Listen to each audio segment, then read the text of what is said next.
مريسل هذا النصراوي. اي يقول انه كان وكيلي في المدرسه الكابتن الله مرشد. لا يبيض وجهه. أفا. الله لا يبيض وجهه، لا تطري لي. ليش؟ واحد يذم في الهلال خلاص. لا شوف شوف يا كابتن مرشد، مرشد. شوف يا كابتن مرشد، خليني انا بكلمك لحظه، خليني بكلمك كابتن مرشد. يعلم الله انت قبل شوي ما دخلت معنا، سلطان بن نصيب ذكر اسمك، والله العظيم اول من تكلم والشهاده لله عبد العزيز موجود في الاستديو.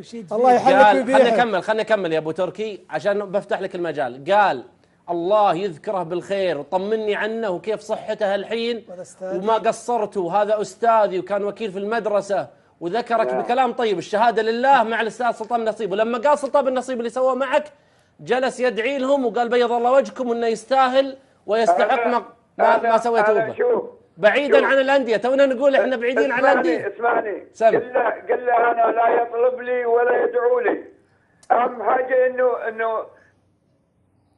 سم. شوف يا كابتن مرشد، احنا لك الحق والتقدير، الله لكن الحمد لله ما ذكره ابو تركي، ذكرها امام المتابعين، كلمه بس ذكرها امام المتابعين، وبترك لك عبد العزيز بالتاكيد. ذكرها امام المتابعين وتكلم فيها امام المتابعين والكل شاهد. والله يجزاك خير على الكلام. لا. اللي قبل لنا. تفضل. اولا استاذ مرشد الله يجزاه خير. معنا ولا مشي؟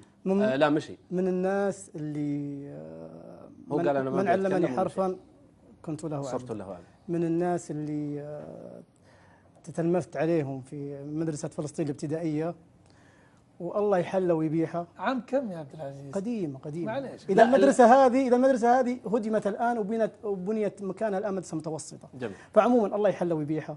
اذا هو بياخذها من قضيه ميول خذها هو زين. انها انا شوف اذا ما انتقد في شيء حصل بينك وبينه وخذها هو لا ميول، فاحنا الله يحلى ويبيحها ويسامح. بالعكس الله يرفع عنه. يمون عليه على اساس انه طالب عنده. يجوز عموما هو يمكن عبد العزيز كان مشاغب في الاسياب. لا بالعكس انا في الابتدائي والمتوسطه ما كان احسن. الثانوي صرت مشاغب. فعموما الله يحلى ويبيحها ويسامحها دنيا